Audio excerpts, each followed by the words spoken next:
saying the truth. Yeah. Please help this man. Okay. Oh, mensu. Nani wamu nisio wa. Akoma FM 87.9 Kumasi.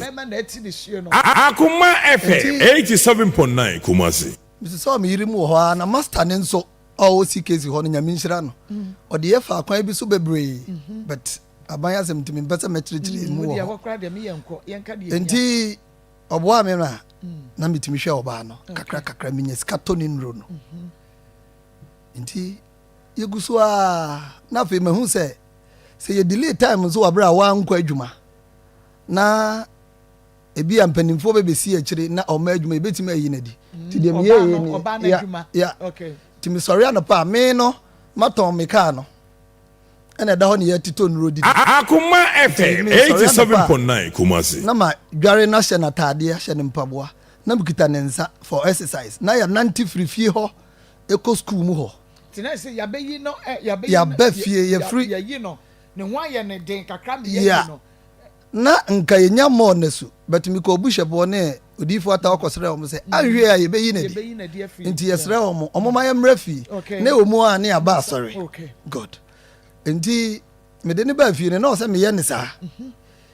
nti master na toda na eha no se me ma ne interview nti master nante ne nzo aye nante ba no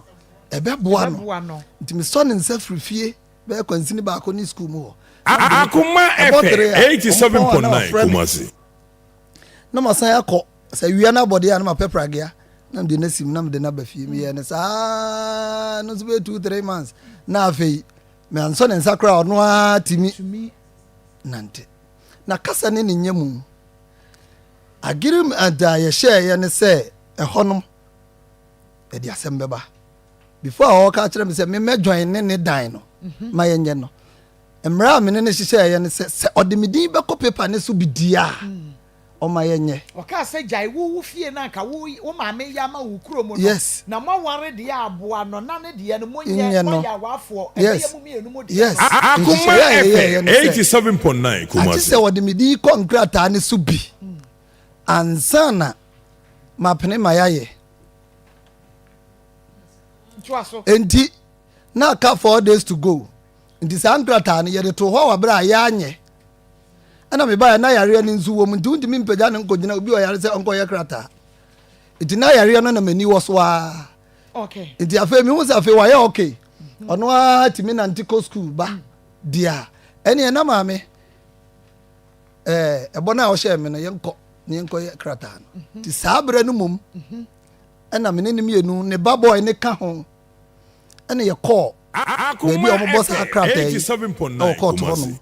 e ko ball letter no e de so se a kire se me ne mienu ena ye sa japade no okay nti me ba enu nie wo yire ne friend Hana Mensa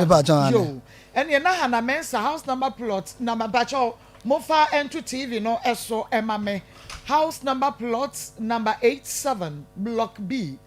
Akaporiso extension Obuasi 28th September 2023 the district chief executive of Obuasi East District Assembly of Obuasi request to include the name of my husband Emmanuel Akos on records of house number 87.9 of Kumasi house on plot number 87 block B Akaporiso extension of Obuasi, and please be informed that the above described house is for me and my husband Emmanuel Akos or the Sheho. I therefore plead with you to include his name on the records of the house as joint owners. Yours faithfully, and Hana Mensa Ewohono, and ya sign kama, and Ewohono. Okay. Intino, Wanikuno. All right. Nti yekoye sa akrata no ana meje me de no so je 87.9 Kumasi nti na wo wia na de we ni the first one no nti second no so na wo de atoso ama ye na wo mo hwe no wo mo akenkai bi kama we the original bibia ye sealed kama to aso a nti yekoye paper ne gu ba ye no yegu so egu abrabo no ma boni bia mai asem bia nsi nti mo a ana me call fitting shop a me me car iti ho na nyame nipa bi ka kire me say abrante how da wanim you very careful na say ya set trap na ma Akoma FM oba boy 87.9 Kumasi. Boy na mo ne nete no say akonya bia so ada say oba poison wo sunsum ana honamani nti ye careful wo wadidie ene onom mo nsu fridge ne nsu si akola ne dem nti minsuo ne madidie nyina ehu di na afei me ba ya na mbebo me yira mane say oba sei na eko na akola no ebi kura oni ani bet obe ya de no obra onya we nti ya hwe ho asem nka na oba ne say onyini na mzo ba minim say oba ba akopɛ akoma da no enya de a obeji asem wo ye de Akoma FM 87.9 Kumasi. ye hwe ho asem nka na oba ne say obeji adi a ono ne sofo a ode me kɔ no wo so aduro obi kire ne so aduro nso ma me de ne kɔ ho ye kɔ ho 3 times ye kɔ edi be week ne aba say your cost of maame no na of maame ne clear say ampa bibi sa wo ho de a ene obeji adi okay say your cost of maame no ho no ogi twum na wo rahu wiasem no okasa ampa sa pepe penalty a ene obeji adi maame nko na menimi nua bema efe Charismatic Ventures egodi nkomo bema na maame ma wo aha Mejo so pa ma ko. na Dr. Mu ahon ye de No ho ye pa. Akoma FM 87.9 Kumasi. Zahara enupa no abedwa so to asoma me ho Marco medase ewo akonya kese a ode ma me wo platform isu na me de enchia kese enchia pese eso ma ahwefo ene atiefo nyina ebe meje makonya se ya no hu se Charismatic nupa na ye de abedwa so a ye frɛ no Zahara mixture, Zahara G capsules, Zahara man capsules ana Hindi Herbal mixture ye no imu nkomo enimu adanse enimu nkyekire mu ne de beso mu no do fo nkomo ya hyase ye de ya duru a ye frɛ no Zahara mixture ene Zahara G capsules ana edi kan won nkomo twetwem se duro we eye Akoma FM 87.9 Kumasi. se oyoba na utiemi atiemiye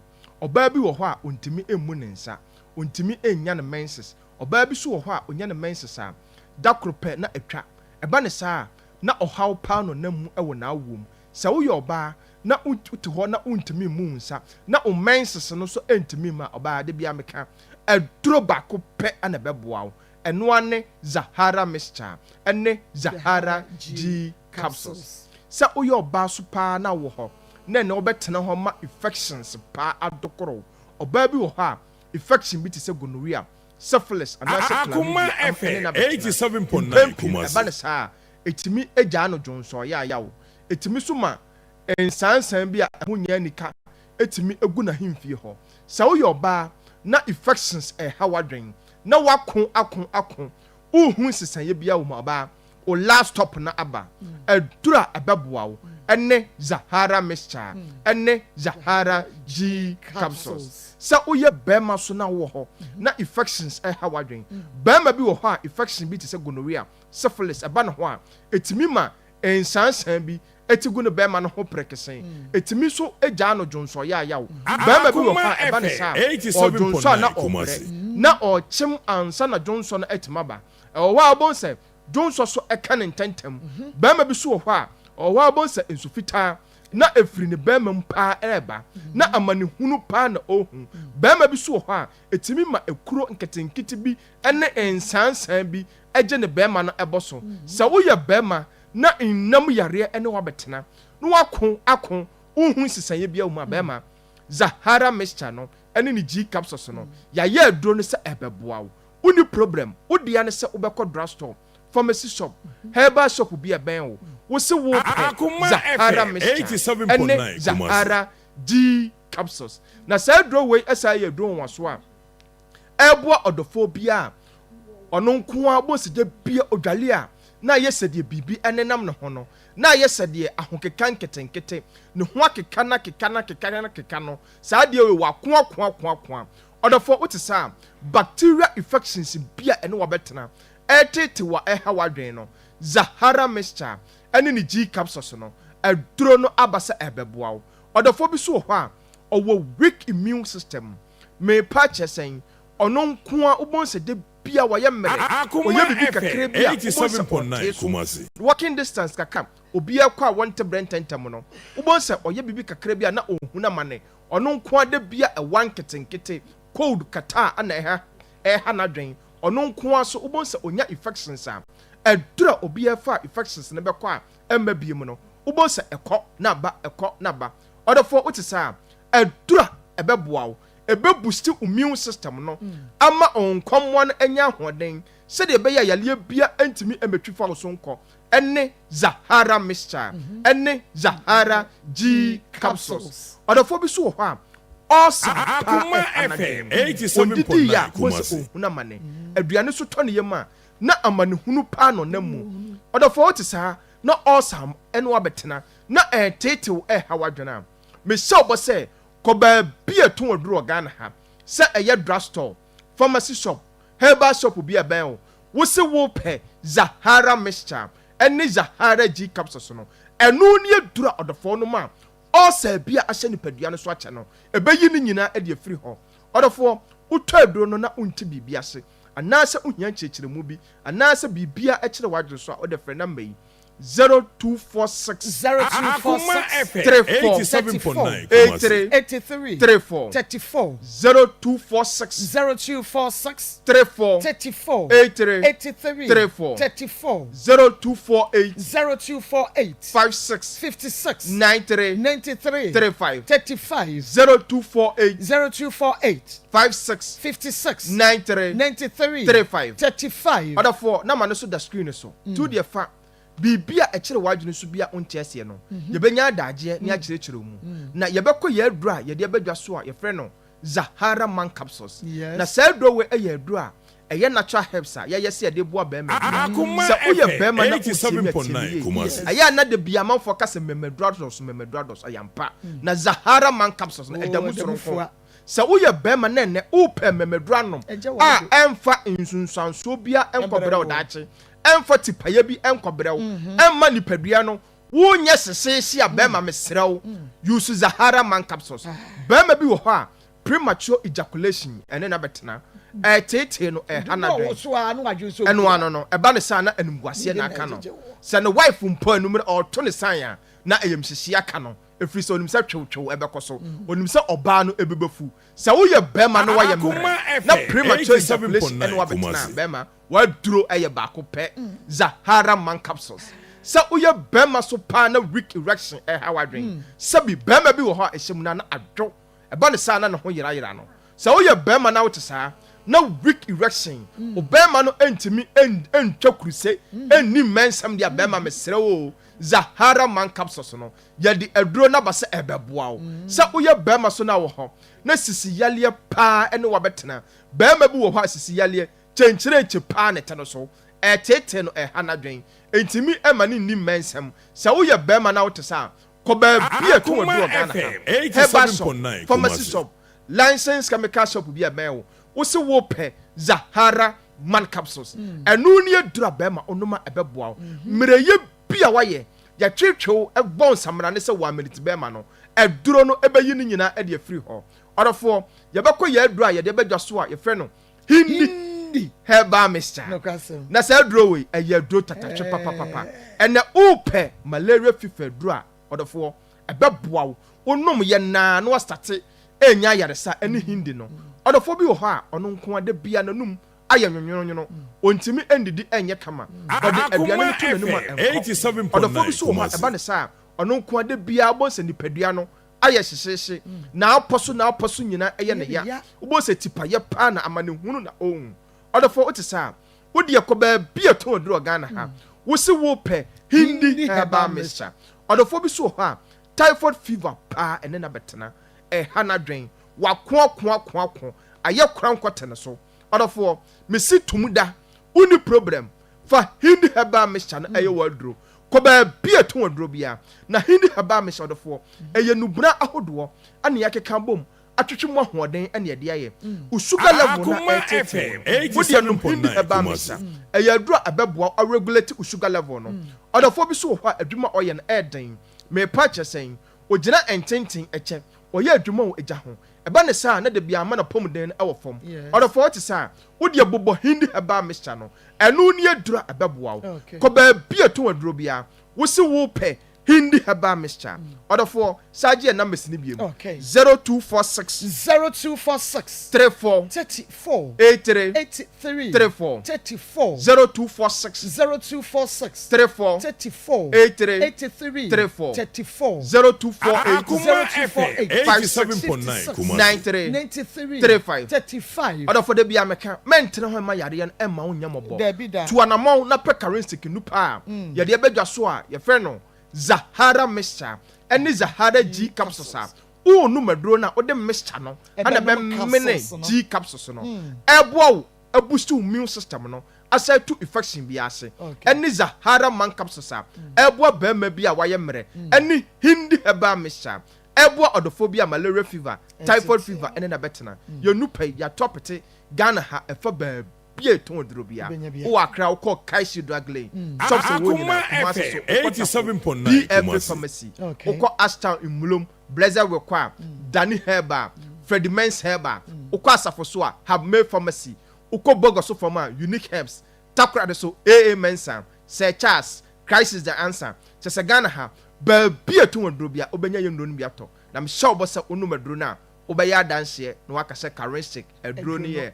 papa me da se mako miss me da se papa me nua bema aha eya Akoma 87.9 FM Akoma mu nsem dwumadie no eno na wutie na wo hwe ewo onua TV no ansa na ye kɔ no na minimi nua bema ima no ako na Akoma FM 87.9 Kumasi. You are doing. God bless you, please. The man should send his wife to the family and start working so he can send the family money to take care of his wife. I'm Insha Mame watching you from Accra Pokriase. Okay, nyame Insha papa Insha Mame and no mercy ja odiaba was say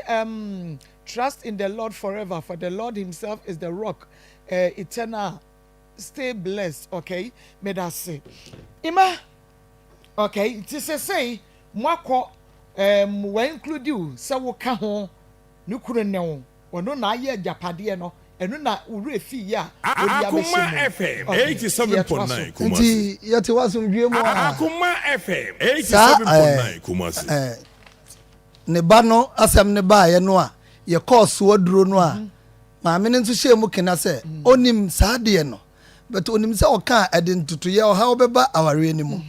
nti na ompese obebo so nti obebo aye ma yatu ho anamo nti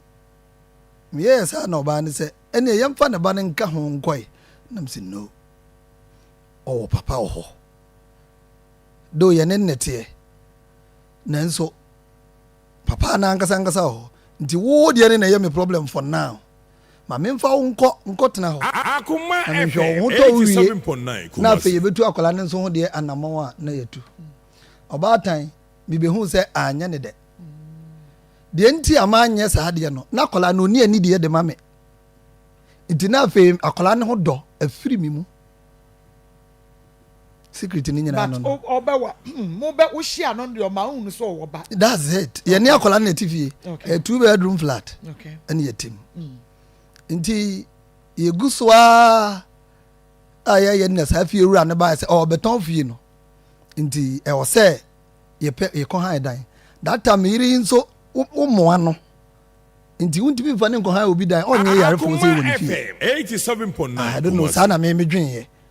nti na wo se mitutu mirika kopa besia na me frɛ carpenter ne ye bebo dan so ye floor dan ni mu ye 4-bedroom big hall na ye floor dan ni mu na ye toilet and bath na plaster 2 rooms ye twin light rem because onia wode nti ntimi nya toilet na wa bonten o se before so ye bibia ti 2 rooms na ye no akola ni nti o se etimi ye 2-bedroom because ye ntimi ni akola ni nche 1 room and there was sasa when you 22 that time no 20 and obenya be 23 24 okay yeah o wasna me crowd so wasna me o university o Kumasi Akoma FM 87.9 Kumasi na o se me for so na me ye dan no se de etie bia na me guso a na ye dan no iwie wabra na pipa no mra na ya hye no kra na ye nye nti ye move akoye pipa no na ma ye dan na wie na ye call dan no na mama said ye tie ni emu nsɛm no meka sɛ meka ne nyinaa yɛ nwie nti mebɛbobɔ ne tɔfa ya nti na adeɛ no nyinaa akɔ wie wɔ ne ba ne ho ma asɛ twitwiri ɛɛba yɛ ntam afei mefiri abɔnten ba a metɔ aduane ba yes sometimes sɛ meba memedi nka ba na ɔnyɛ aduane a mebɛyɛ aduane no a metene deɛ ma no a ɛne yɛ nyinaa yɛdi aduane deɛ ɛfii ɔme na meyɛ dada me na mesi nneɛma yeah. Hey, ɔyɛ good na ɔyɛ smart ne biribiara nti na mempɛ sɛ megya ne mu koraa ɛfi sɛ ɔnyɛ kwadwofoɔ nti akyerɛ no mu ma ɔbɛtɔ fam de ba no nyinaa kɔpem da mefiri fie wo nyinaa no mea na meyɛ biribiara nti sɛ meba na mehu sɛ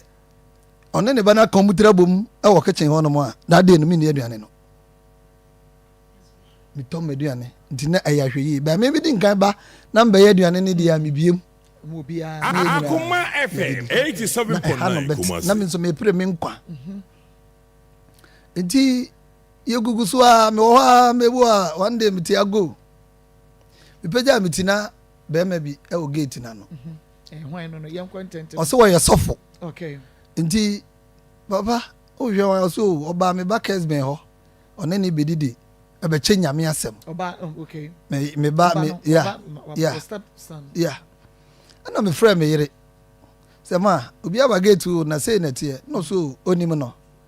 na ɔne kesben ɛbɛkyɛ nyame asɛm na mesɛ okay meni problem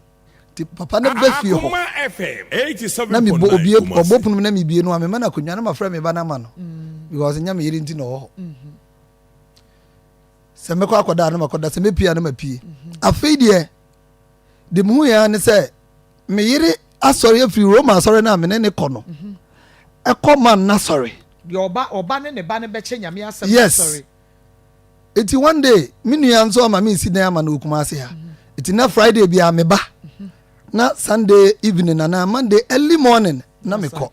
eti na bɛyɛ 3 months na me ni week asɔre Sunday wa ma boase hɔ no na ɔno wagyae ma asɔre no ɛkɔ papa na asɔre na minim 87.9 Kumasi. me ba nso na mbisa na so asɔre hɔ yɛ kama bibia yɛ kama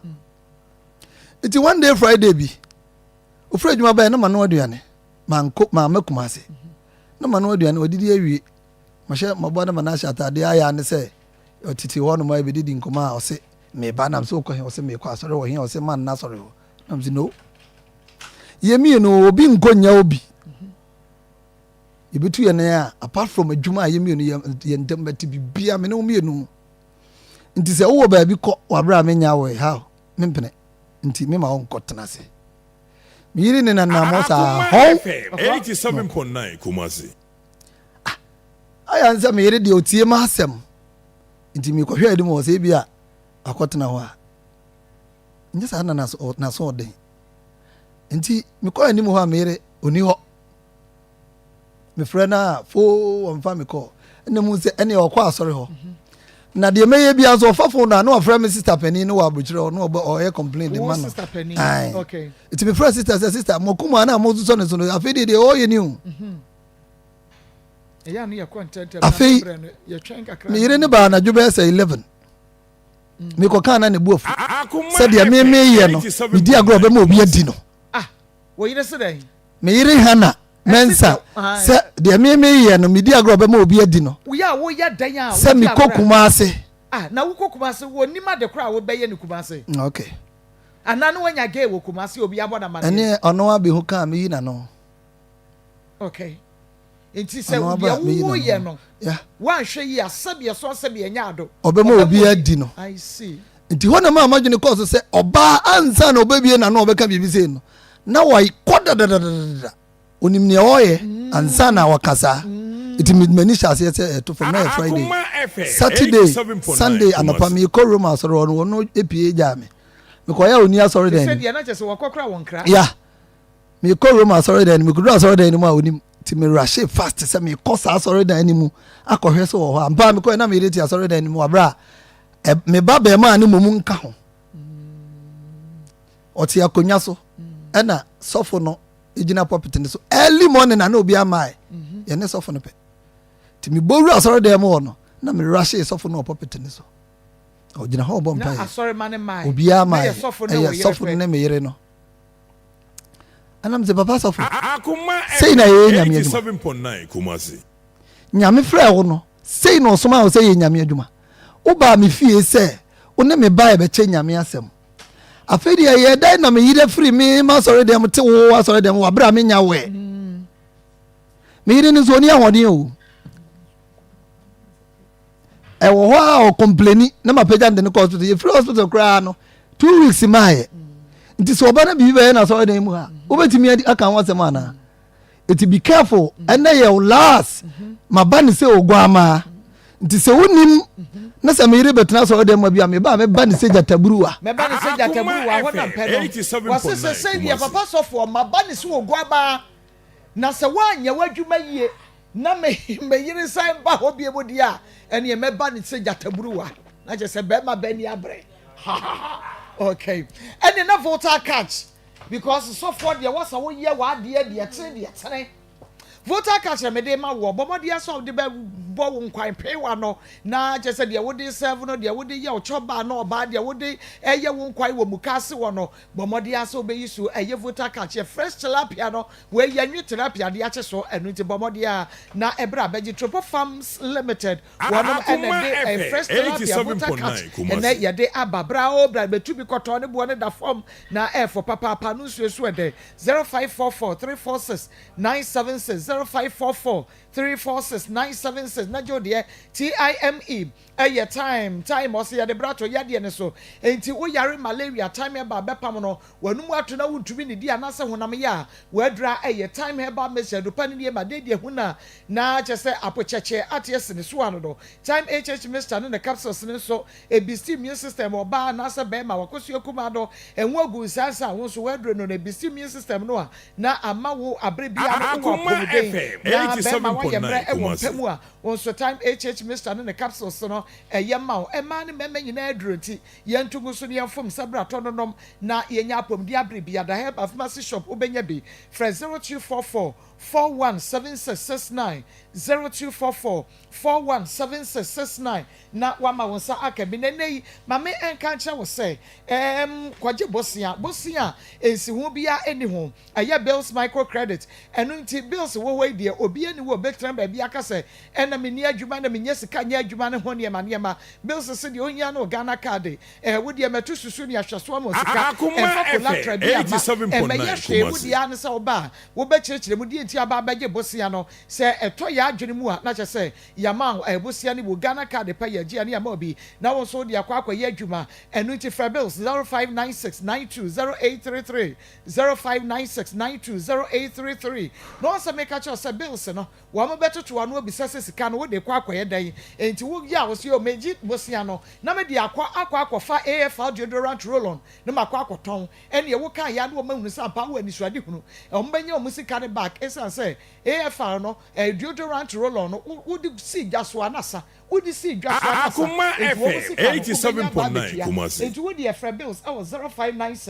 0596920833 0596920833 na yɛwɔ free send passion wɔ hɔ free send activate free send smart ɛwɔ hɔ ɛno nti AFL deodorant roll-on no wo a wohwɛ ne a ɛne body ne fa no na wo nso watɔ kotu bi nso kɔtɔn wo wadamfoɔ bi enua bi ekunu bi yiri bi wɔ bi a kyerɛ sɛ ne ho wɔ nka na motuo mo hyehyehye a ɛnka nkyerɛ no wode ya no sɛ wotɔ AFL deodorant roll-on no sɛ yɛ free send passion free send activate anasɛ free send smart na worapo ho a wokɔ a na wode akɔkyɛ no wɔsi o mekɔ wɔn mo sɛ yɛ kama fa Akoma FM 87.9 Kumasi ni akyire na wode ama no owi a ubon sɛ ne ho betwa kama Kumasi ubenya bi Comfort Donko Cosmetics ɛna Enivero Enterprise Z-Way Cosmetics Kache Cosmetics Frisia Bako Cosmetics ɔmo nyinaa ɛwɔ dum ɛna China atonsu nso ubenya bi Enkra shops no OBO Cosmetics ɛwɔ Drug Lane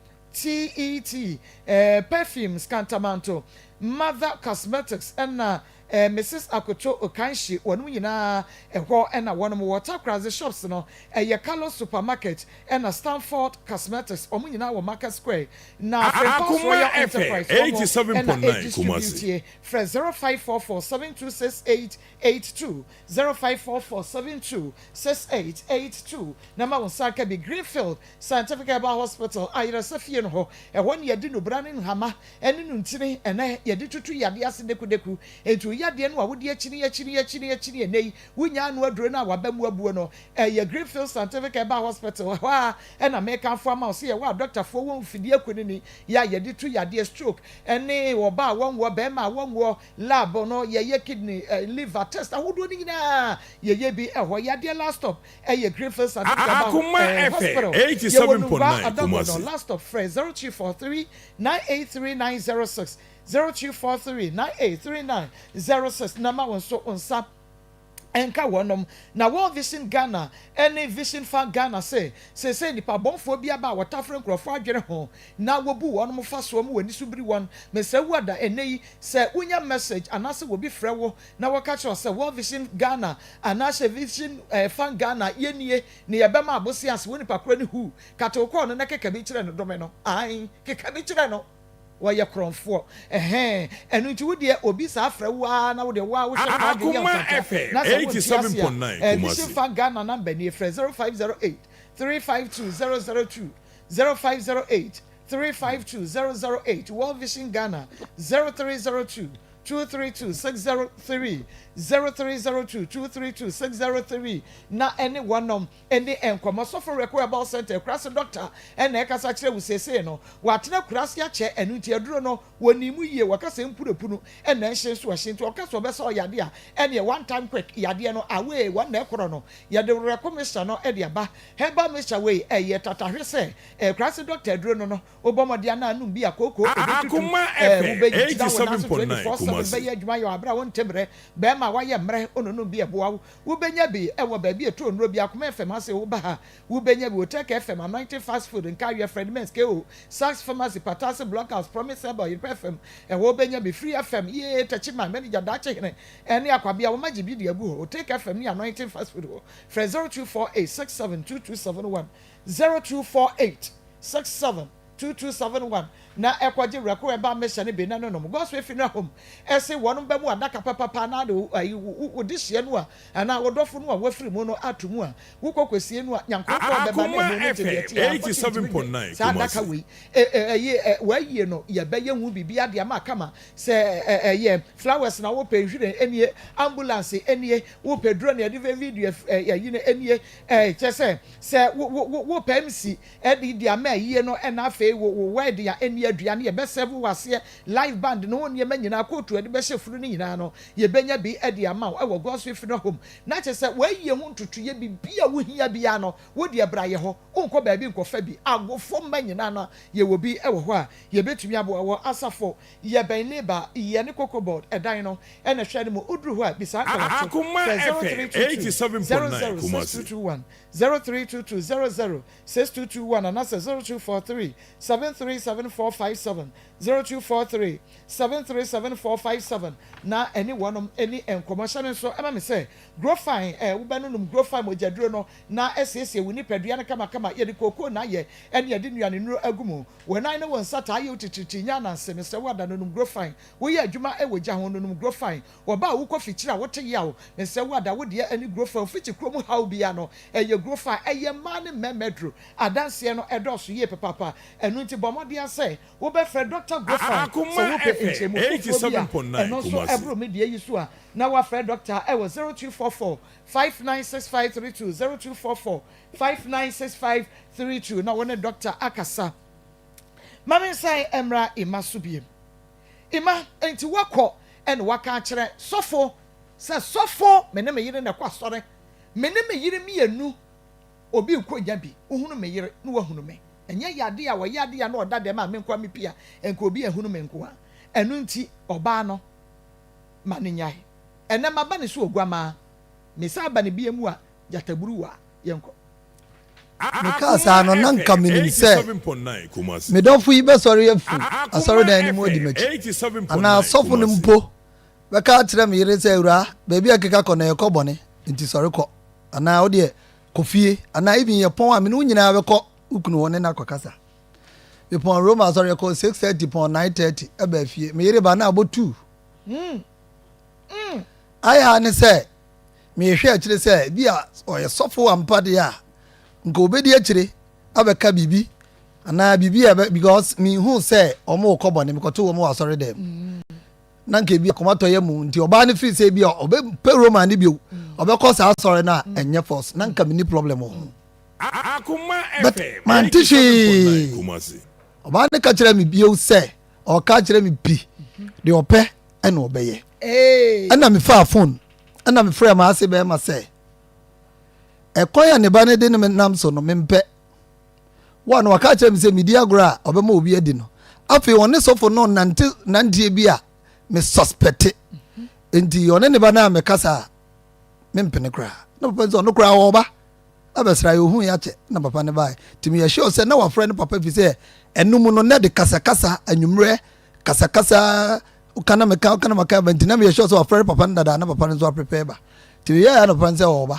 papa no ba na kwahwɛ sɛ deɛ ɛkɔ so ni nti sɛ wankasa nkyerɛ no ma ne ba no anyae deɛ a ɛne awareɛ wei deɛ mentumi nware biom ɛna meka saa ma no ansi na meyere no asɔre sɛ ɛne ɔno koraa no ɔnware biom nam sɛ wow ɛntontom pɛ na ase fie akɔ na mfra magya mpanturuduwa ho no wɔsɛ me na me korɔ enti meyɛ kɔmmade ne meyɛ mu hye me ɛna meyɛ kɔm nti metena ase ɛna mene pani a ɔma me adwene kan no sɛ no sɛ ɔbaa no kasa deɛ a ɛhu nti ade kyɛ no pa saa repiti ma ne papa no bio sɛ asɛm no a wokaeɛ no ɔmɔdwene ho sɛ ade kyɛ papa no da ma ade kyɛ na papa no mesa ne ne tena ase sɛ da nkɔmmɔ ɛno a yɛdi yɛ no akɔsi sɛ ɔka sɛ ɔne ɔba no bɛkasa na ɔsɛ deɛ ɔwoka na woka nam sɛ ane deɛ megyina na megyina sɛ wansesa ne suban deɛ a ne yɛfrɛ ɔbaa no yɛfrɛ ɔbaa no baeɛ ɔsɛ da ɔntimi ɔnware me bio sɛ maka sɛ ne mpena ne sɔfo no deɛ ɔnware biom ɛna medeɛ mekɔɔ m'adwuma ɛfiri hɔ no na afei anigye ani fie hɔ mɛba no na ɔne ne ba no a ɔnso me mu koraa mempagya ne maame no a ɔmfii no ɔma ka mu tiri abom na ɔma di me ho fɛw I don't know ɔhu sɛ wopie ba na obi di wo ho fɛw a yɛatena for so long nti wɔma di ɔmo nkɔmmɔ a menim ɛna afei attend to me nso a me nso mekɔkɔ ha me kakra nti ɛyɛ saa no na ɛwɔ sɛ mefiri fie hɔ because manhwɛ a ɛde asɛm bɛba nti mefa me mattress na mekuta mattress 3 nti meyi baako na meyi me television ɛne nneɛma nketewa bi ɛhia me masi fie baako ama me sister wɔ area nan mu a na singing room baako da hɔ na mede kɔgu mu nti papa ne yɛ sɛ ɔɔkɔ 2 weeks time ɔbɛba na ebi anada so bi ɛma adwen nti na deɛ ɛkɔ no mu a na meyi saa nneɛma na mede kɔda saa ɛdan no mu nti na me ma meyere ne nti 2 weeks ne so yɛ no a mehwɛ sɛ papa ne bɛba ɛme aka asɛm no na ɔma na mewura hyɛ me papa sɛ da sei na ɛkɔ nti frɛ waase no na ne ne ndili na asɛm ɔmbɛka kyerɛ me no ɔmo nka kyerɛ me yɛtena ase nti papa ka kyerɛ me sɛ na ɔnhwɛ ma awareɛ wei ngu nti me na medi nka aka asɛm me nware bio nti yɛnkɔpa kyɛw yɛde kyɛw pa na ɛkɔ nti ɔno na awofoɔ ne mema awofoɔ nyinaa ɛhyiae ne me nuanom ɛna me bra pani gyina mu ne me papa sɛ deɛ asie bia yɛpama ase no kyɛw ɛne me yere ne kyɛw sɛ memedi nka bie ma no sese munya bibiaa ma ne nka na maase ne sɛ ohia firi miaa ma num sɔre ntɛm kɔbu nkotodwa wɔ maase ne me yere n'anim sɛ asɛm no a mekaeɛ no mepa wɔ mo kyɛw menka saa bio nti mehia asomdwoeɛ ne meyere ayɛ dɛ atena meyere sɔre yɛ ɔ sɛ da ɔnware biom nti kikiri ne ɛna saa deɛ a yɛnkɔ na 3 days or week ɔmode mu wayɛ ɛbɛba ɔnware biom because wowɔ kɔka sɛ sɔfo no deɛ no wɔkɔ asɔre ne adeade deɛ a deɛ wɔyɛ no suban no ɔdan na deɛ no nware biom wɔyere nso ma nam no ɔsɛ mekuru sɛ ɔnware biom deɛ me nso agya awadeɛ saa ne teɛ wɔkɔpa kyɛw sɛ asɛm no a wokae no woanka ne yie wɔyere sɛ wɔda so gyina ne naso ɔnware biom saa ne teɛ nti ya sorry ya na om si week time om besa di mo aya bre ye no one ne ba na ikokasa na 3 days mina mo ana minya akọ ma konta wo se omu hia me okay ene me papa na me so me papa wa o dodo na ho dodo no enti omu nhia mo me bra pani fie me ko ye na me nsa kita wo mo na me friend ne papa se da say na oba na yo o de me nsa na bre me o ya we me ma se no no say ya we ne ba no ne na kasa wo se o ntimi nware bio na me friend papa say na ba no so okay go on so de wa dwen kira wo ana me so nsanimu na me bisa ma konta no mienu na ba ye ne se me ne oba na ye japade a me ne ma da ho gufi ho nti no omo se ne sei me yire me bra pani bo me yire biara o se on kasa agi se ne papa no e ho nti week time mete wo monka ana me say okay week na so be 3 weeks ni obi anka hwenjire me e konya me kofi ho se e bia me hia bibi me ka ho pass bi me koyi a me bopunu me yire begina gate na no he me nim se ha obede wa ama mi ngwe fie ho woni amada so gu ho me na me ka tro me ne go sisi na ne wo kwa akofo ma de o ma mi ngwe fie ho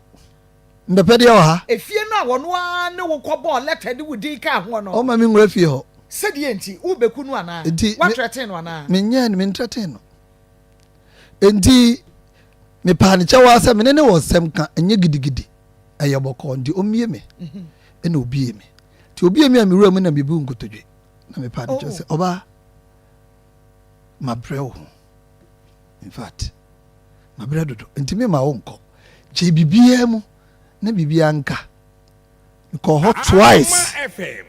Ba ne seda mama nua be ma kwa ba be me na mama ma wa kwa ba na promise to say Yankopon adom no bibia okay family Herbal yo ba ko beda so ni abedwafo nyina okay producers nyame nhira mu nyina na etiefo ni ahwefo so ya mo bibia kwa ba e de aba Pimsan Company Limited so Dr. James Amua ne ya pamfo aye ne mu ye adwuma nyina so nyame nhira mu nyina because adwuma a mo ye no adwuma so pa nti nyame nhira mu aye ne mo ye adwuma nyina Akoma FM 87.9 Kumasi kan a wote yenka eduru a ye kamfo de ama ye Semens Vital Herbal Mixture ene ne capsules eduru na ofa ba bia beti agan no eno ene Precare natural powder ye Precare powder no ne ye kamfo de ama obi a ma ne ntie ne ye pa ye nua ma no bebre na kwa ahohiahiem kan menstrual disorders mu fiti komu o hawa hodo e wo ho eno na ye pese ye tu ye hofo na ye boa ye ho sede ye be ya eduru a your friend agan betimi aboa ama o how bi a wukom for menstruation ni nyina no ni nyina timi asolve the amount se utie na se bi a wo de ni na se dysmenorrhea me pa cha utie ni pa oba bi wa konfikyira jawa obeti wo mu no nya asem keto akra eti ko fiduam kra bon se ye de na da ne calendar ho se o ye oba na ate sa me pa cha tu hu ana mo tumika koto agan ni bi to na to Precare ni bi ka ho na de frɛ ni nkomo obi o ha ne de na menorrhagia sa menorrhagia no ne de no obridi profusely ebro so ke bia nke o se eba 7 days bia because say we twam 14 days or ko na nima me pa chaw so we obi out sa o how pa we nya menstruation we dey abro menstruation so me pa chaw because maka in pain say Akoma FM 87.9 Kumasi o siesie no so nkokra nti David etna se din no hwesa o se onyankopon wo yi o me ma na ye hu ene nwanwa so said the Yankopon is here nipadua no na onyankopon yen say 21 days to 36 days bia wo so ba bia timi konfikyire se wo ye obi a wuti betimi awo wo ye fertile betimi awo nko ade wo so konfikyire se wuntwa abra ana se ebi wo nso ano onuru bra wo betimi aye bra saafo no nko ade yi o mfrim na obi nso wo ho a wuyi se ne de ne babro so sa na obi nso ha ne de ne absence of menstruation ne efre no amenorrhea no ono a primary 87.9 Kumasi primary amenorrhea no bia wadi free mfie dunsia ekwa wontimi nkonfitire no bia ye ohaw disorder enti also tu hu ana na akota aduro bi se de be ya onfiti ko no betimi asisi ne ho so ye obi so oha ne de secondary amenorrhea no otimi konfitire nanso eduru na kakra bi no asizi be bosome miensa ne onkonfitire da obi so kra de eduru afe onkonfitire eno na ya na mebusa se hwe Onyankopɔn ayɛ sɛ saa 21 days to 36 days bi sɛ mogya fi no ni nyinaa ba abɔnten nanso wo de ntimi mma nti sɛ bi da bia wo nam wafu ayɛ kapu nti wo sɛ ɔde waste na bɔ mu FM na de ayɛ wade nanso ɛnam wɔ ha wɔ hɔ nti nya de a wobɛtumi anya saafo na me no kasa aka kyerɛ sɛ tumika kɔtɔ agan Semens Vital Herbal Mixture ne capsules no na ntimi mu apa wotɔ a wobɛtɔ Prickle natural powder no a ɛyɛ Prickle powder na ka ho wotɔ wi a no afrɛ hwɛ sɛ wode na sizi aduru bɛ afekra na ɛbɛba obi so wɔ hɔ ma na ɔkɔyɛ family planning nti ama ne menses na sizi kra saafo ni nyina wode montɔ aduru no na momfrɛ ne nkyerɛ mu no kwan efi sɛ ya ka kyerɛ sɛ pimsanfo yɛnko a ne ade a yɛtɔn aduru a wotɔ aduru na ɛwɔ sɛ yɛma wo lifestyle yɛde wo lifestyle no wadwuma woyɛ wontade hyɛm saa nneɛma nyinaa nneɛma a wonom aduane a wodi nyinaa yɛde ne nyinaa tuufo sɛdeɛ ɛbɛyɛ a aduro no bɛtumi ayɛ n'adwuma ntɛm na nso bɛtumi ade wo ho ɛno nti da biaa ɔmo tɔ aduro nyinaa wohwɛ a sɛdeɛ adanseɛ no kɔ so a ne ɛdɔɔso ani nti wo nso nya adanseɛ no bi na biribiaa ɛnkɔ tɔɔten ma wo afei so obi wɔ hɔ nom a ne deɛ ne metorrhagia ɔno no deɛ no sɛdeɛ ɛte ne sɛ ne menses no ɛyɛ irregular nti mensisi so yie mepatɔ wo so deɛ nte saa mepatɔ tu ho anamɔ tɔ aduro no bi na fine numbers no 0244 718 557 0244 718 557 and that's 0241 604 702 0241 604 702 ebia na de na premenstrual dysphoric disorder me pato omo a so mo ba be konfitira bo se ni tipai no bo o se me de na ba be hye mesrem hwe me pa obi de so de mood ha ase ni mood nyina na asesa afa obi okra na nanum ato walusu appetite safo ni nyina so de to eduro wo de so beto Semens Vital Herbal Mixture na guy no uto nsu no atoto pae no ato Prickle natural powder and the account we are be free wo free ani atro kwan abefa so abanum aduro na bibia e kama afa nso oba bi won ma sebi sexual weakness adokro no pa but onu nim say sexual weakness so ye oba na libido ayira uni atenka bia feelings I was say oba woni be machia wutimi nya bi no wo de ma unya bi wo da ho say tim kaja say du for chair be ma bi so ha the same situation now baby ahonya na kono be pacho say sana out here low libido na adokro am pacho to aduro ni bi nanom afi wo yo ba se bia no wase awo se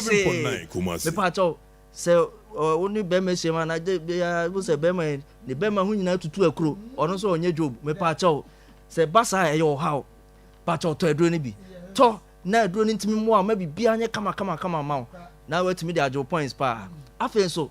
wo ye be ma wo de no me pacho da bia me kan pempi se wo to aduro bia no ma to aduro e betimi abo asiesie oni padua no e wo so onya aduro a se moja ntimi ni afusane enko ni padua kwa ni nyina aduro no betimi aboa masa moja na ntimi de afusane wo hia aduro a e won nitric oxide no ayema wa agan no FM ayema wo Prickle natural powder no to de toni mienu se bema no wo bema na sini trase untimi fa nya de wo so wo de ye wo yire dan chen wa dan se onua ba me pa cha to aduro ni bi na fei mensem no di won paso se de be ya wo pia bonten a wo betimi amema ma ho so se wo ye bema mu enye bema nse wo ska na ma bonten na so ba fie esunko a bema bi so ha ne de na premature ejaculation me pacho onama na e friend 2 minutes man na ekọ no 30 seconds man nenso wo hwe ne stage ai pass do sit oh nenso hwe nko we si Nyankopon asem trase because Nyankopon say be ma kwan da baba wa ho nenso we yire dan chen a we say Akoma FM 87.9 me dia answer do de bedron so me pacho to aduro ni bi nanom na nsiesie because maka cho say aduro no e won nitric oxide nti ekoyi o hawa hudo bi e wo ntini no bia ama moja time de afusane usisi ena ye oya me pacho enkohwe aduro bia to agan nanom ebema osisi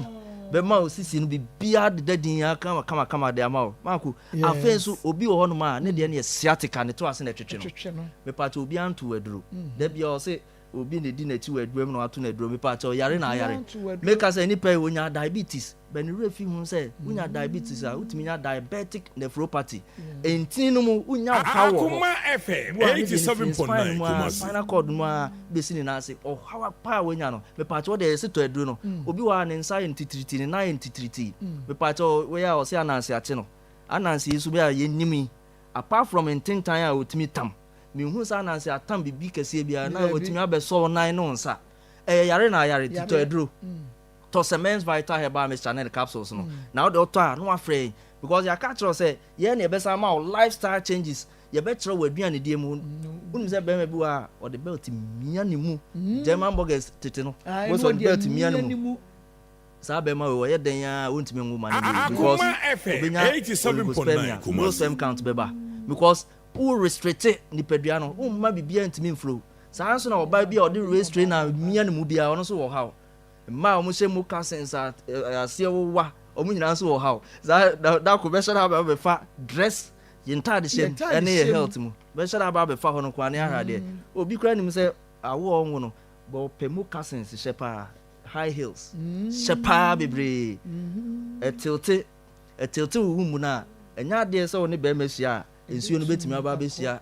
nti bere no wetimi awo amna ye na bro bi a wabɔ ne bre yie ti ne be bia ne da ko na cements for sa ne ma we na so frɛ ya ye no di sa nkomo we e ka duro na watɔ no ho nti bon sisi na bibia ye kama de ama ni nyina nso be fa ye numbers na egu screen so no fe mu amutie no so 0244 718 557 0241 604 702 Pedro dudu etu a me pato Kumasi ha say ko PFA pharmacy o Kumasi New Road o sanso na ko Colinac e wo Ashtown ni mrom Paul Ventures e wo imrom Misty Apidank Danny Herbal o munyina o mrom ene Ashtown afenso Freddy Mens e wo ke wo ne Rockville o munyina o ke o Abme e wo Kumasi Technical University afi Costa Pharmacy enso wo Children's Hospital no opposite pe o Kajitia pacho ko ho no so be ma bi atu aton na so wetumi anya bi e de ahwe ho ne wo ma afen so ko nkran so a me pacho ko o kan si Draglin Repast Ventures Hello Seba Tinate Teba Be Nice Seba o munyina wo kan si Draglin ho a afen ko ashaman so a B class Seba e wo Masalachi o main station ho a afen so nkoko ko Isaac Drugstore na say Hillside Pharmacy and I say Antiakubam ho ubenya aduro ni bi ato Cape Coast for nko Pena Herbal Coronation Junction na say Kotokraba Masalachi wana afi Jeff Herbal so ewo social taxi station ewo Mankesi Takrade ye Sir Charles Pharmacy ewo fie kuma number 9 ko ho Tikobu number 1 so ubehu Odalo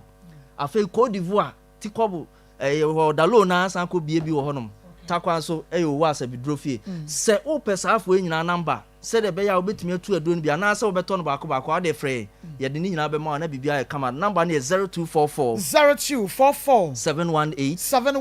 557 0244 718 557 and I say 0241 604 702 0241 604 702 yes again Marco mutu aso ni nyankopon ye yeah again ni gene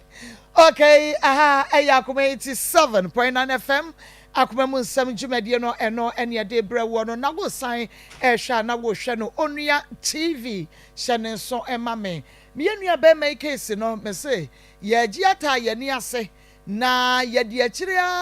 de akwakosi ase twai yes was a lawyer bemu a lawyer bebem ne was obemu bia no obebem ye behwe se bibia betumi ato ansa na ye bebato ye yemu a ye bo ato ye yem enti ba bia wo bia no bia na won so asem yi bi tete wo obabi di wafa kwan bi so obabi abusuafo de wafa kwan bi so anase okunu bi de wafa kwan bi so me se wo ada se de wo haw no esitie obi na repi wo ba obi na atwitwa wo ba obi na aye wo dan wo ba bi de wo ba bi akoma be ma foforo ne ho niema wadawro ma yakoma mu nsam dwumadie so na abeba na Akoma FM ye wo Kumasi Askwa ye ne Kumasi mo main entrance na edi enhwe ne mu Kumasi Askwa ye ne Kumasi mo main entrance no na edi enhwe ne mu nti wo sori anopa tututu ubetumi aba ba bia wo bia no ofaka na okasa wo ba Askwa ye do beba se beba mo ye do beba enti no udru ha na se ba bia wo no pese odi nkan frɛ ansa no wa ba frɛ production lines no line no ye 0530 507 849 your production line no ofra producer befa na waka wasam na kakra de akire no okay ate enu nti brada say na chese won so otumi aba 0530 507 849 0530 507 849 egu TV ne so nti won so obetumi afre wabu nkotodwe pa wo yire chew sanka de asibia no onfa nche for second time nti one day ase no nam say okay me no mienu ye tena dem ha boy po e wa japade yi hu na obi nka ye me no mienu nti me mpese obi beba mu say de na aba we say me mpene we say nti adane ye 4 and a big hall for how no 2 rooms na me nso me mfa akire na oba ne said da menko na baby a wo pe no de o bia obeka se ono wo pe wo de na mpre ho bi se on na chase ya menko na mensese eka amabo memfa mre no na wontua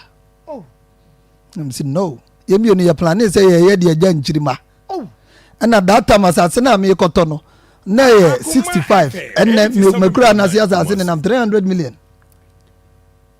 inti de one me ka no me ne nya adwen nti saade ya me ba be pa aboafo obu ka bi ewom mo ma boa me na ma mo so bo me hawa ma me enti obaya me ba ya masem no no na mo me last words no me nua Yusuf ma obu mfo me efise una oboa me from day one because me ba ha enka wo mpene na nso me hwe ohawa me nemu a you wabre pint mu wa no ono de nka ompene say because wa ya se nka bibia be yi nti omfa nche me ane odifu atanom na ko mo hwe say bia baba bi o ba problems am nemu a ama mantimi ama obi nti nyame nchira wo mo pa me da say nti eno no waka ni nsem ni nyina awie baba na Mapa. Mama ma wakwa ba. Jo. Na pomotese. Kristo adonu mu mpa ibo nti ye ho ye pa. Eje macho. On swatch me. Yeah. Me pa cho yan kra. Jo me dance. Yo baby bia wo a wutie ya na se wo hwe ye no ha eye Omi Herbal Clinic a ya so ye no ewo ebuakwa sepase ewo Kumase. Akra anso ye wo awudome runabout. Me pa cho se wutie ye na se wo eni Akoma FM 87.9 Kumasi. Doctor asem na wo ka ne say ye eni pa ni eno ni nipadua ne ka ni o what ya say na se eni ne ho to chema na che se wo wiase a wo ba ye ne say wo ba ne say eno nti na me kire say eni no so se ebefra emfiti ase emfra prekope dabi ye won sencheni bi wo ho a wo bedi kan ye hu we nipadua ne mu eno na che se eni no ebedum anaze ebefra eno nti ma mini kan chete sa wo ha no kura mu enkire ahwefo ne atiefo na se wo bi e wo sa ensan susuaso no ha wo bi a wabantem ama na duro ne nanim ye no emfri ne nsa eni ni se ebefra ansencheni ni bi ni Akoma FM 87.9 Kumasi obi wo ho a ensuo eta nani no eso obi kura so ho a nani no baako hunu baako enso so no ehunu obi wo ho a se obi firi ekire ba obehunu se obi na efiri ekire eba nipa ne sha atade kokko anasa atade tuntum na enso so se nipa no amen no a ohunu se eyekofi anasa eyefia eni no na edum anasa efra na ebo nka ye mesero fa ye number no ne frɛ ne bra na awurade emfa ye nso emoa enu echi na obi kura wo ho a ohwe bob anasa ohwe lighter obeka se light no nyankonton atwa light no ho ahia anasa obun se light no anasa bob no rainbow emu odofo eni no na edum anasa efra na ebo wo nkae afi obi kura nso wo ho anani no ete esi baako eso na obi nso wo ho anani no fitaa fufuro bi esi so a etene betuntum no eso na obi kura nso wo ho anani no baako ehunu meserew die ehunu no otenatena se a ebeba beka die ehunu no ama ne mienu nyina akọ off fa ye number no ne frɛ ne bra na awurade emfa ye nso emo ye number no 0594 87 39 69 69 0594 87 39 69 and 0550 57 00 75 0550 57 00 75 me pa chaw sa de 75 chat woni de me pese mo kasa wi a na me ne mo akasa ewo so na de medi kan boy ye ne de eno ne de mo frɛ pe secretary no obefa no woni mo akasa kama enti me siro entina se mo woni Debi o entina se ma ani no emfra Debi obi wo hɔ anani no wadi achinchini a he amaka me ye ma wunro ye ma de ode be chese what you say inside the how na ebre we what you me say fa me number no ne frɛ ne bra ne ye ma woduru na ye mfa mpabo enta wachi eni gisem ne se maso ye ho no ba no nye nuo no nko a Debi me ma woduru na me de mpaibo ata what asem na se wo how ne bi kura wo ho a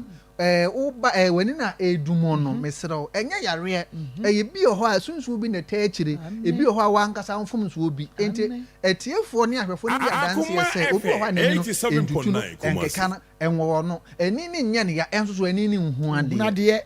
Uko hospital no kura doctor say wo wani no mu ha no kura eni aduru endu so say efiri hine fa doctor no efiri bompa ye what ya say endi kan akoma to yem wo how na doctor no kan say eni aduru no uba maso ye wa kan kire me say glaucoma no doctor kan say eni aduru doctor kan kire say utiri no entiri na efiri adwene ni mu eba ani ni so no ni nyina ho aduru ni ho kan kire me say doctor die nyame nam wo so aye nfa bi kire me what you say enu ntimi pa oche uba no ye na Akoma FM 87.9 Kumasi asan ata wuchi what you say your number no 0550 0550 57 57 00 75 75 0550 0550 57 57 00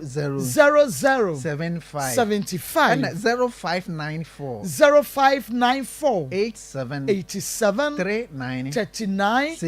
69 enu achire no ebi akompo ebo minimum kompo gwaita ehye minimum maako se saha yare ewe no doctor bia ni na duru ya me kansi so 87.9 bia ni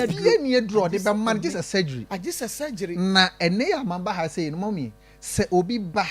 na se o nti no uko aya wasan ba nti no maba me de aduru no be che no goita de no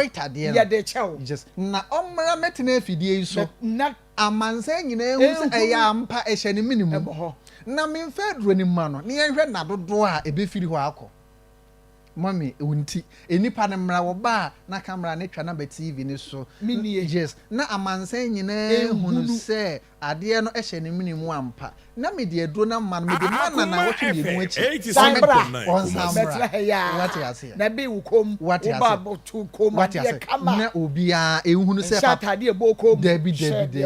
pepe minimum de America onye ne ba bia doctor be kan twa se me mfa se kai nka me se mfa se kai ngoka na se oni sika me se bra ne mfa aduro ni nche umpewe na apendokwa minimum de America omi Herbal Accra ye wo awudome runabout Kumase nso so ye wo ebu akwa sepase bi aduro no uhia aduro ni bie no woni sika wo de bankan woni sika wo de ba Kumase me de aduro ni be brew eni gisam ne se me de aduro ni brew wa no sika ansa 87.9 Kumase ni wia ansa no asan de sika aba na me pa cho so wa ma no ne de a me jimi hudi pa sam kasa me de madanse ye kire won ana me de beto TV so mo yam ba hye because woman me hwe wo mu ne obi a ema ye de to TV so akora keto akora anim no enso me twa dance wo me phone so kompa dance me wo eni dance me wo minimum de America enu nti so baby a wo bia me de aduro no ebebro amini kan nyi usika won sa kan aduro ni wi ansa no asan de usika ba na wa ama no ne de a mesro medical agisika no de kwa mo no ne de eja wom ahanti ama no ne de Akoma FM 87.9 Accra awudo me run about na me wo kuma senso so me wo ebu akwa sepas o ba na wafre enkna no mesro ye buki ansa na aba Accra de ye buki wa mu ye mamuki na ba memo tuka asan ko be ba na dom wo mo biki no na abibiduro no de chen say bi kura na o be ba na eduro na sa o ba na o disi ka ba na ye o sefa ko enu ti mesro me buki no se nipa say na aba wo mo ho aduro na me de aba na ma ye adwuma na ma ho ate awurade nka obi bia eho o ba na wafre bye bye to ba na wa friend numbers no ye beje so 055 057 Akoma FM 87.9 Kumasi. 05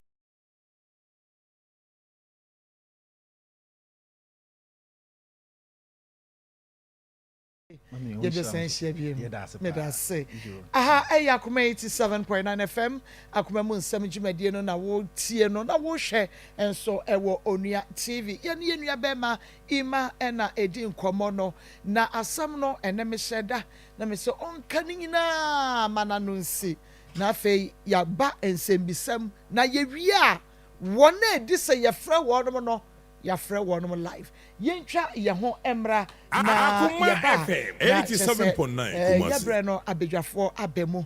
na ye hu de be Obo, me hu ye. What sorrow do so? Adan. Ene de mewie ya bo. Doctor si menya hepatitis B. Ene na wonti hene yire. Dr. Akosua dua ya. Wo power specialist Herbal hospital nka. Ye dia won sanya bi nie. Wo je hepatitis. Ayere se ho award nko ankron. Na se bibidru foko akansie. Wono na je hepatitis award. Wo je bi wo America. Ne UK abrochimem. Na aka so je ne kwa. Sa Na fatty liver amu fra ye dontwon. Ebeko. Prostate se kompa ju ko bosso and all set it say wo se ko to dwe ya da Christo say odin me de Emmanuel Akon ima free ne ba he free oboase akapori so okay ewie me da wase se ewie wa ma me akwanya na me ne obetwetwe nkomo fa ma brabo ho okay mi hu aketesia bi wo oboase me ne ka opasem I friend no Hana Mensa Akoma FM 87.9 Kumasi. Awari asem. Oji mi tu mu sese. Me ware na mpade a mi ko hu na busuafo. No mo nka bibi kura ansa na ebi ye wana mo bi a yetu. Ampa mi shedi 2 weeks. E na o ma mi so de mi ko ni krum. Iko hu ne ma me ne papa. Me ne awofo ne kasa ye hye o mo boso me miensa. Se me ko bobo me ho aba meba. Mo bo ahoni mu a na kwantu obebo mu se e wo se mitimi tu kwan oni tu ya skasem ya anti e basa na ja wo pepere wo ho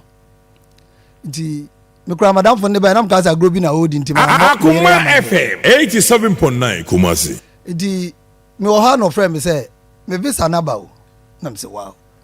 me ka se udi agro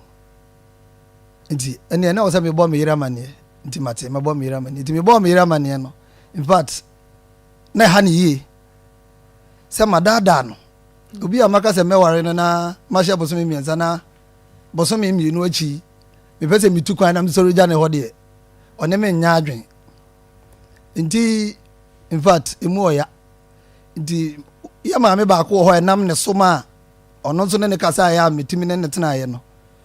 Akoma FM 87.9 Kumasi. Akonti oni de abebom bet me man nsensi fom ntinka o ma me nkomra obaye di nsagu ni tibu ebubu me daada no ntina ye se o se bo hye na me hye ye no me diso ti okay mi hye se de am friend abusuafo no na se aka 2 weeks ama mako na me so me organize ma abusuafo no na within 2 weeks no ye hwe de ye be ye ti mi na wa na me friend me papa na papa se o se bibi se abeda hode a me nko na ono mom nko 2-3 nsa no na mdi 3 nsa de ska na ebe hye gukwa iti mi wakakra da ho ndi o me organize program ni yi na se 2 weeks mu ono na ofo no be ready de a me nko ye ne ho de Akoma FM 87.9 fra ofo no mo so ay ready am ye tutu mrika iti mi ko ye ne ho de wie no na aka 6 days e ma matu kwan nti ye ba ye no ana me ye ne se say me tu kwan sika ndi na me ko nti me di sika bi akoja me ma me ketwa e wo ye kro mu ho say onto asase ma me nti me di sika na kodada nti onji 100 million, that was 10,000 home and fun to ho and on can chop money ho na mi ko Akoma FM 87.9 Kumasi say this cement beko ye dey abo bi beko ne ade a na my friend no this ane man ye dey eko because happen no say daddy nam say yes yan ko min ko kire wade ana oso me nsa ne ye nyina ye pie nti free baby ana ye te no eko baby ane dan ne won kra emu ntwe na oso me nsa na odem ko say min hwe de wo ye akodu na wo si dan na do lentil nti adenti na me di sika eko start baby foforo se ma ye ne ho de awie ni abaye kunu ne yire de a Akoma FM 87.9 Kumasi ye wie ne se obi akwa ye kakra woni krom a na obi akwa ye kakra woni krom nti me nso me share ne se meye saade no de a agi se asase ne nkrata na odi midin ye dai ekoso nti sa menye saade no oba ne se oni problem nti ye nkofie ye kowura dem ho mo oba ni asase ne nkrata ne site plan ne location ne nyina digu ho na mse okay me ni problem saade on de on fangu ho me hu se okuta akoma papa de mame di on fangu ho na me nko no de memena ko akrofo mu akogye saa scanner wo me ma me Akoma FM 87.9 Kumasi what start process no na ye be de anya nipo betwa blocks ne ade no so mesi ne oye adwuma no ne nkola abeba betwa no se blocks 1000 ntie ne saade a on 100 million ne start ntwa blocks no e ho workmanship ne ade ne kwan on baba so on beto miensa na to so na on kwa akrofo mu on koje saa sika no timi frame ma me ato anse say ma me yire ba ho abeje 7.9 FM na fe Onua TV Akoma mu nsam twumedie no na wo hwe na wutie no Pastor Julius yen kwa all right my time no 20 I think say now no nipa bone for adults ntino ma say papa ya because all here enu abe my story a normally me was say me ama meta ka say to cut everything short me my develop bibi ama me ho who disappoint me ba ko me no me nsa me trust to be wo de o promise me heaven kura me trust wo because se wunya se me no be nante ne yakọ ne aba but memfa me ho nto wasem na waka no kire se de odi kan no anye yo kan me ti de be ma na ye ka abrabo ho asem ze brai de ama ayi ni so ya reho yes se back to square one ana am na ya no because imagine say oba ya re ne yatima tu ase free baby and abro chekoi nkofo akwa besisi mansion so ofo akwa abobra o nti ya kan say na nka nya bia nya ne yare na ma oba na nka oda so wo a bia zabre nko abobra ko anim na de e ma no ya atete ye nipa na ni nti wantimi amobra wa bochira oba ya no ajapade a wo ne na ya class massage me ma o eti wa bu wa sa bra wusu wa bu 87.9 Kumasi na ashokubu then we also we so ha say sa no and oba no wo su we so sa no because I no ya bon yem ni emi ana no oh na me no let me give this advice mama sana we asnaye na e man be the agenda na nam mama bi nso the agenda na nam papa for the agenda nam mama for the agenda nam adwuma for the agenda nam workers the agenda nam driver for the agenda now, car owners the agenda now, mate for the agenda now, driver for the agenda now, police implement for the agenda now, one more jump on the agenda now. And wow, we are involved or no? Akoma FM because now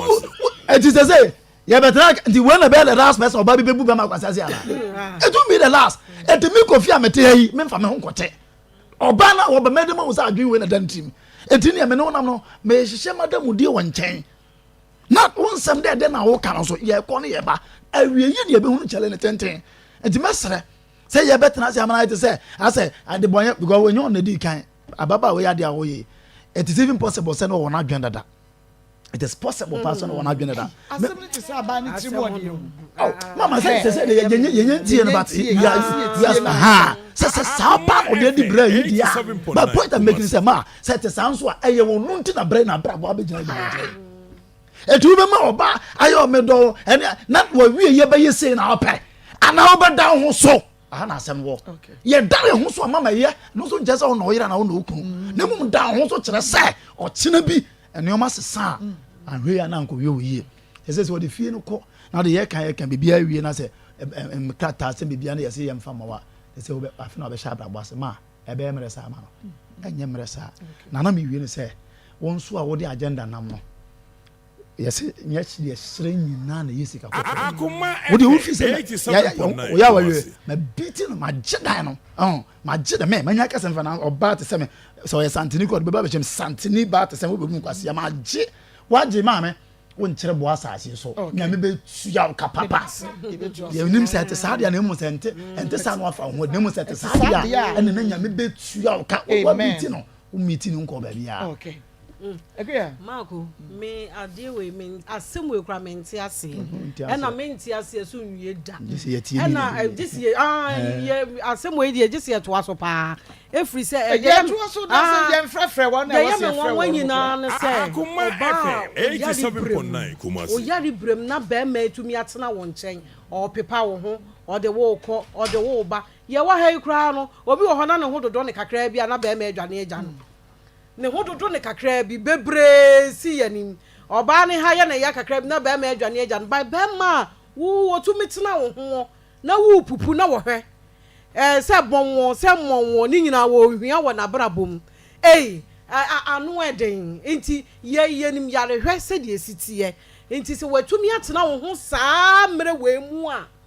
na wo se wo ne na gyaye a ene wo ba no bibi wo ho Akoma FM 87.9 ese se wo kyerɛkyerɛ asɛm ne mu kyerɛ yɛn efiri sɛ saa we nyina watumi atene kankan we nyina mu na enne nyame apagya wo a edie be ebie mu a na medi sofo ne ho ya wo ho sofo wo ya asomdue nyankopon ye de wagina Yesu anamu wa ha enti de ɛkyerɛ yeso boro yeso no wo ho ne ye de ba sɛ ba ma etumi asimu twentwan aba wo ho aka akyerɛ wo sɛ me yere me kwa mene na ekọ me ba mene na eba oda ho mene no be ma wotumi so oba nsem se wa on call school 1 year ye be yi na di enti na me so ni mu wa 87.9 Kumasi ayi o apache o ne half nyina da ne apache adodo wa ye poma na wo oba na kura na na wa no kura umu na wo de wo kom kakran won se wo da ho na obi so omu ma nante kakran na ho den no pe ne ye adwuma na no mpeni mu ye adwuma kakran nti se woda ho na obi aso mu kakran de kwa won kai bibi oba won kai bibi me dia me ho meteme eti me sra wo kire yemu ade a be menya ya enne wutumi obutu fom epa wo che se me yere me ne wa bre ma bre wo ho me nkom obi mefa eti bibi kura si afacha me na ye se me na mbi ka kura se me mpɛw megyawo ene madane me ho meda fom emu obi ama ye ntem ete se wo yare ni nyina na obi ani ye ntem no na ene de asie no ye mienu ntira mo bra e de be bie mu a eye de ya enipa ya fonfom ye ho ene dua eben panifo so enu na etwie enti wukunu na de ne ho betwi wo wo yire na de ne ho betwi wo wadamfo na oben wo na de ne ho betwi wo na mu nyina mo aka bom baako ne ma ye ne yiye ne ye koyanim na da wo to na atwene ene ensam wo ho be ka kire ye nti oba be kasa ensam wo ho be ka kire ye na ye hunu de ye be ka aka ho na nko yesu a Akoma FM 87.9 Kumasi ye adwuma ye ntena wo nko achi ye de yiye beto yiye na aware no obi na egu no so so ye be yi nipa kora firim ye be yi saa sonkonsuo na wo hyem na wo num nipa wo mu no bibi isia na bibi sha ye ti de firim na wo aka wo ho abom na de nyame aka abom no nipa ntitim Marcos ana me ho mete na me rest wasa ho ama me nua be me obaye a oyare yi a me nua be me hwe ni onye ne ho se eye wo no ni mom ena nanka ne kunu yare ena wo hwe ne tete atantan de eweyi a ena be ma no de ne fa sa kwan we so a enka be ye ne dana onfa ne nan hye be ma ne hwiu mu se watu kwan akotena brochima mu na wo yire yare na wafa plane aba abehwe wo yire yade emfie mu wanko biem odwene wo ho wabusuafo wo ho wode ntoma si ne bo ahyew o hospital wakoni aba wachi proye ne niam a waye nyinada ɔmfa ne nan hyɛ bɛrima no shoe mu na ɔnyɛ ne ho sɛ ɛyɛ ɔno mmom na nka ɛhwɛ ne kunu no ɛna ne kunu de ne afa saa kwan wɔ esu a ɛbɛyɛ ne da na Maa Akos asam no ɛbrɛ ne nti ɔbaa ne yɛbɛgye na no asam kyena ɛma me ntimi nka me nsɛm bebree sɛ sei na ɔbaa ne yɛ di a ɔsesa n'adwene na sɛ wansa n'adwene a bɔne deɛ obi nka sɛ ɛmbrɛ o ne mmom bɔne no ɔda ne baabi nipa ɛna ma nipa ɛyɛ bɔne efie no a wasie no bɛrima ne sika wɔ mu wokasa ɔntukyia ma no a ɛneɛ na ka bɛrima no ɔnkyɛke ne yie saa brɛ na blocks boɔ yɛ sɛn cement boɔ yɛ sɛn ɔnkeka mmom ɔfa ɔnyɛ ne plus ɔnkeka mmom no ɔnyi sɛ ɔbɛtumi atwia na mmom wotwia ma no koraa no a ne sika a wɔde ahyɛ wo no wobɛnya ama nana ɛbrɛ a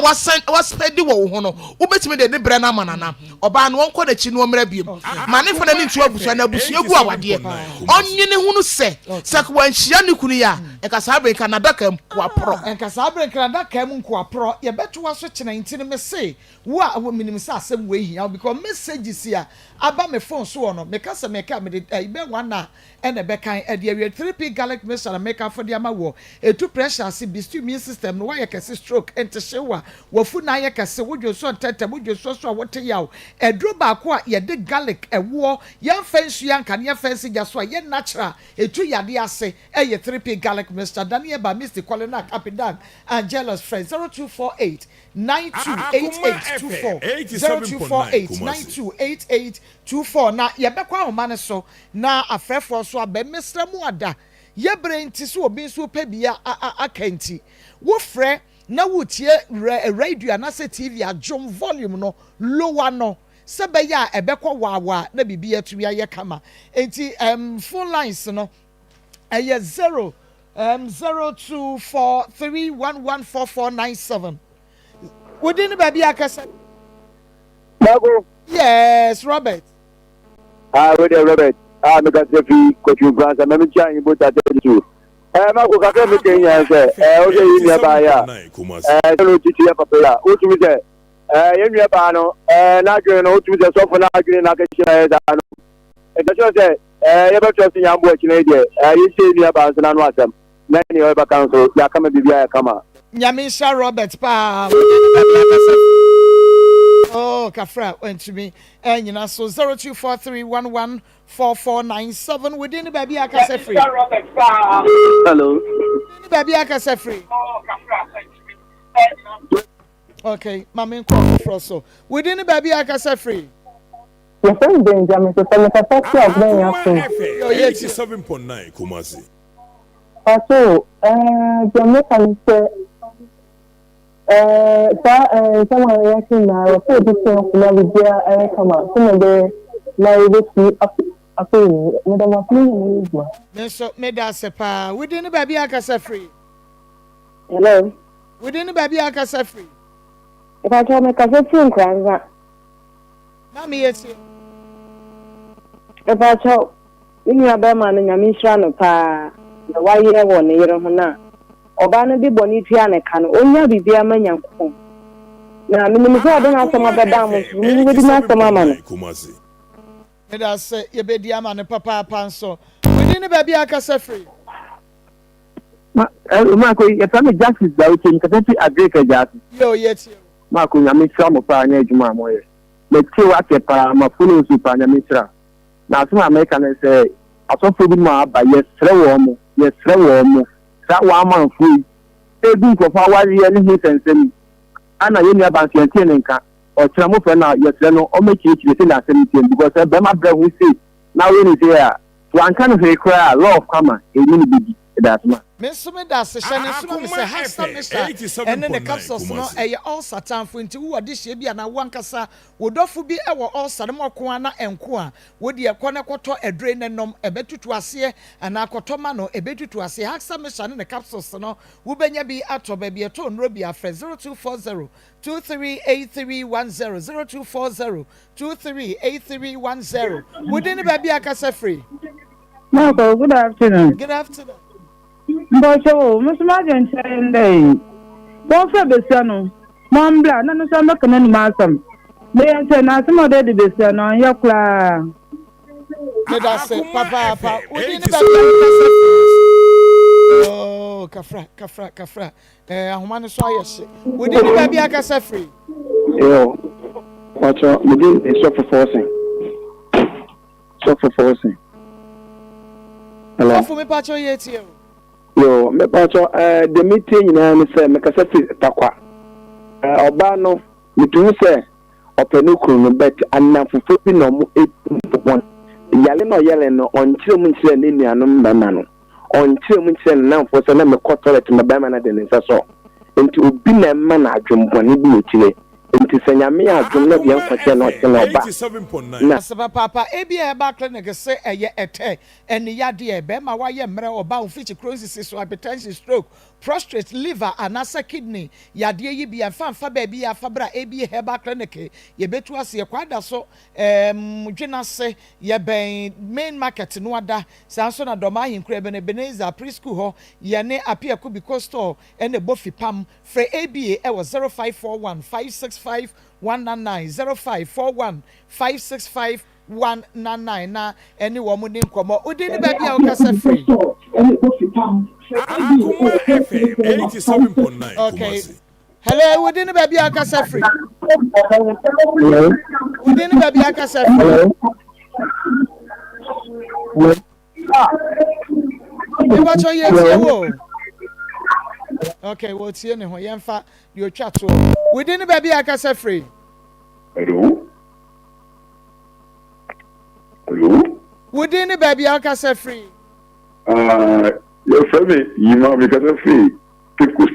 yima yetio I think no makra that meso oba bi dimia Akoma FM 87.9 Kumasi. Mabomodia shena za university a teacher grandma no yet the professional teachers just the teacher the guard or ye you doc we said kafra papa so ba no eyi wo ba ko efri wonsa aha ene ede mu besie mu amode message ne ba ye nyina no mentumi ankenkan nya me ya adom akira mekenkan mo messages ni nyina ede amamo midin the Maa Akos program no eye Akoma mu nsam wa Akoma 87.9 FM and afa Onua TV ya sorry so ama ebusu apani same champion Shores Pepe Little Mohammed any team no so ede Akoma Sports atwa so ya na masema mo tie ne Akoma FM 87.9 Kumasi.